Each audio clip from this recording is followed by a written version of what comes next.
Hello and welcome to the second lecture of section 4. Here we will discuss S3 storage classes, object lifecycle and permissions. S3 storage classes. So there are 4 storage classes. The first one and the most important one, S3 standard. S3 standard IA. IA stands for infrequent access. S3 one zone IA, and then Amazon Glacier. S3 standard, this is for data that requires high durability, availability and performance for frequently accessed data. So if your requirement is high durability, high availability and high performance, go for S3 standard. S3 standard IA. This is for the data that is accessed less frequently but requires rapid access when needed. S3 one zone IA. This is similar to standard IA, but standard IA will store your data in minimum of 3 availability zones. But one zone IA will store your data only in a single availability zone. That is a single data center if you want to think in a simple way. Glacier. Amazon Glacier is a secure, durable and extremely low cost storage service for data archiving. It's an archival solution from AWS. Glacier objects are not available for real-time access. You must note this point. So you cannot have a real-time access when you are storing your data in Glacier. You must first restore archived objects before you can access them. So access time can vary from 1 minute to 12 hours.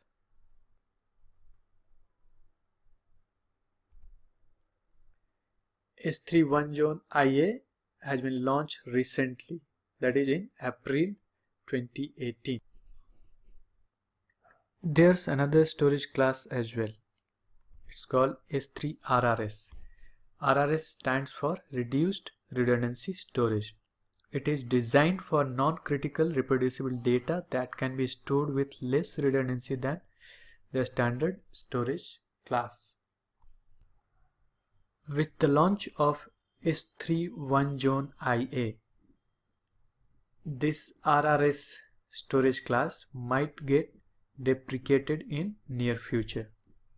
So for the time being, you can just ignore it. Now let us compare the 4 storage classes based on these 4 parameters. So we have 3 standard, S3 standard IA, S3 one zone IA and Amazon Glacier, and we will be comparing it for durability, availability SLA and availability zones. So let us see what happens in case of S3 standard. S3 standard is having a durability of a design durability of 11 nines. That is, it is almost 100%. So the chances of data loss when you are storing your data in S3 standard is quite low or is almost 0. So you can rest assured that if you are storing your data in S3 standard, it is almost 100% safe from any damage or any loss. Design for availability is 99.9%, that is 4 nines, and availability SLA is 3 nines. So SLA stands for service level agreement. So Amazon is giving you in writing that the object, whatever you have put in S3 standard, whatever you have stored in S3 standard, will be available for 99.9% of the time. So this is also close to 100%. So you can think this as you will be having access to your data whenever you require, and it is replicated in, the data is replicated in at least 3 availability zones. It can be more than 3 as well, because it's greater than or equal to 3. For S3 standard, let us see. So durability is same as S3 standard. Standard IA durability is 11.9, same like standard. And then designed for availability is a little lower than this. This is 4 nines and this is 3 nines. Availability SLA is lower. It is just 99%. So if higher availability is not a criteria for you, you can go ahead with S3 standard IA.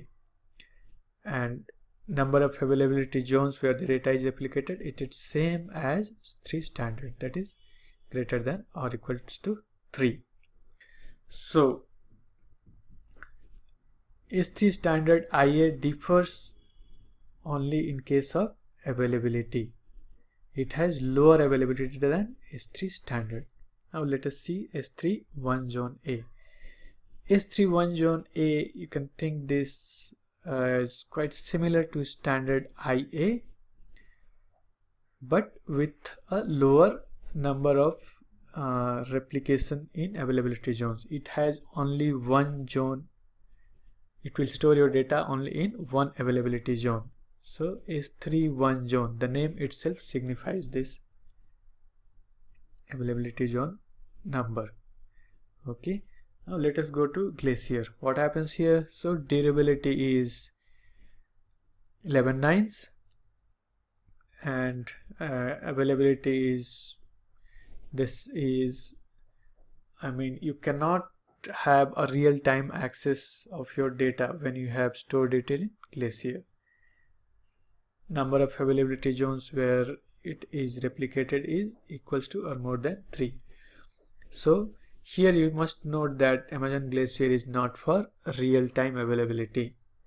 There would be a delay, and the delay might go from 1 minute to 12 hours. We will see this in detail in later on in this lecture.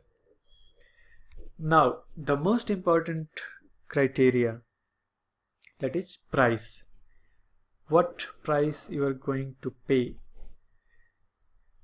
for these storage classes? So S3 standard, here's the no, it's not the figure, it's just the symbolic representation.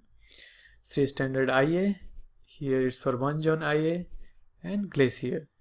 So what does this signify? You have to pay a higher price for S3 standard, and while you are going from left to right, the price will decrease. Okay, so S3 standard is the highest one in terms of pricing and Glacier is the cheapest one in terms of pricing. S3 standard IA and 1 zone IA are similar services, but as 1 zone is replicated only in a single zone, it has been priced less than standard IA. Now what are the use cases? S3 standard, as we have already discussed, is for high availability. If high availability is an important criteria, go for standard S3 standard. Then we have static website hosting, quick and real-time availability of images, PDF, etc. of web or mobile apps, and then CDN. S3 standard also offers you CDN via Amazon CloudFront. It is one of the, one of the coolest services in AWS, CloudFront CDN. It's a global content distribution network. Now let us go to S3 standard IA. Here the files require access relatively rarely, but if necessary must be accessed quickly. Recommended for disaster recovery, data backup. Lower availability than S3 standard. We have already seen this. S3 1 zone IA. So S3 one zone IA is same as S3 standard IA, but here you don't require redundancy in storage. So if you think your data is not that critical, then you can go ahead with one zone IA.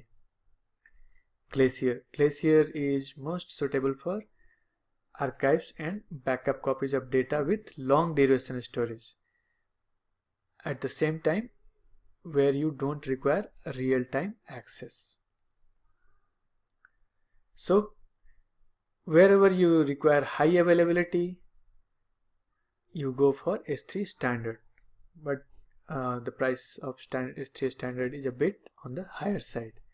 If you want a cheaper solution and you can go ahead with not so high availability, you can go for standard IA or one zone IA.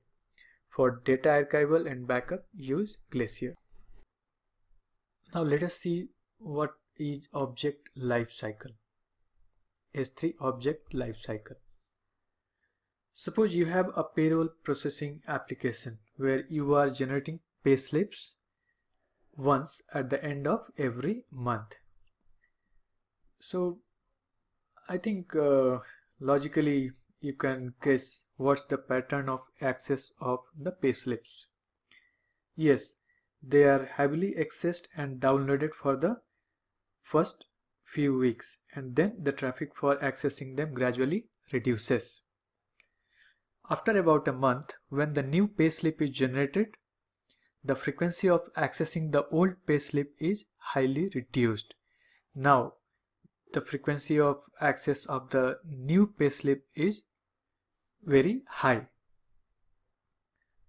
So every new payslip we will store in a standard storage class, that is new payslip goes to S3 standard. Then after 30 days, for cost saving, we can move these payslips from standard to, let us see, say 3 standard IA, that is infrequent access. So if you have noticed, we have uploaded to S3 standard, and then we have after 30 days we have moved it to S3 standard IA. Now after around 2 months, a payslip is rarely accessed, right? But it still needs to be preserved for compliance and legal requirements. So we can move it to Glacier. Now the same set of payslips after 30 days from here are moved to Glacier. In this way, we are saving a lot of money.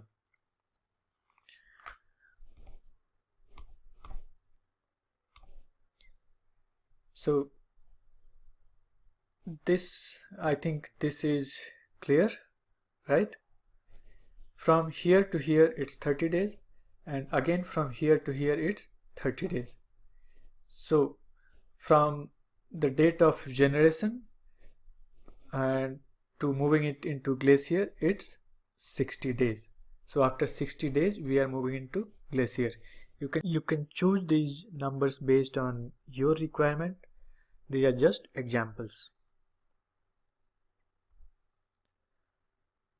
Lifecycle rules in AWS console. So whatever we have seen in the previous slide, this can be represented like this. While creating a lifecycle rule, can be represented like for example current version and object creation transition to standard IA after 30 days of creation. You can see this days after creation. This is marked as 30. Transition to Amazon Glacier after 60 days. Days after creation is 60. So this is how lifecycle rules help you in cost optimization. And now let us see S3 permissions. So by default, always remember all S3 resources, buckets, objects are private. So that simply means that only the resource owner, that is an AWS account that created it, can access the resource. No one else can access your bucket and objects until and unless you explicitly allow. So permissions, the resource owner can grant access to buckets or objects through S3 resource-based policies or IAM user policy. Resource-based policies are of two types: bucket policies and S3 access control list. And next is IAM user policy, that is we have already discussed in section 2 of this course. So here we will discuss only about bucket policies and S3 access control list, that is ACL. Bucket policies. Bucket policies are attached only to S3 bucket. Permissions defined in the policy is applied to all the objects of the bucket. So remember, S3 bucket policies are applied to all the objects in the bucket. Policy can specify allow or deny actions. Now ACL, S3 access control list. If you want to manage permissions on individual objects within a bucket, S3 ACLs enable you to apply policies on the objects themselves. So what's the difference between a bucket policy and ACL? Bucket policy is applicable for all the objects throughout the bucket, but if you want a policy where you want to define a policy for individual objects, then you need to go for ACL. Here it's written bucket policies can only be applied at the bucket level. Okay, so do not get confused between bucket policy and access control list. Always remember, bucket policy, as the name suggests, is applied at the bucket level, whereas ACL is applied at the object level, individual object. How does authorization work with multiple access control mechanisms? So this is a question. This sounds a bit complicated. Let me simplify this for you. What happens when all the three kinds of policies, that is an IAM policy, S3 bucket policy and S3 ACL, are present at the same time? So the answer of this, in accordance with the principle of least privilege, and we have seen this in IAM section as well, decisions default to deny, and an explicit deny always trumps an allow. That is, deny always takes precedence over allow. For example, if an IAM policy grants access to an object, the S3 bucket policy denies access to the object, and there is no S3 ACL, then access will be denied. Similarly, if no method specifies an allow, then the request will be denied by default. So only if no method specifies a deny and one or more methods specify an allow will the request be allowed. Okay, so this screen is quite important as far as concepts are concerned. So read it thoroughly, twice or thrice, or as per your requirement, and move ahead. See you in the next lecture. Thank you.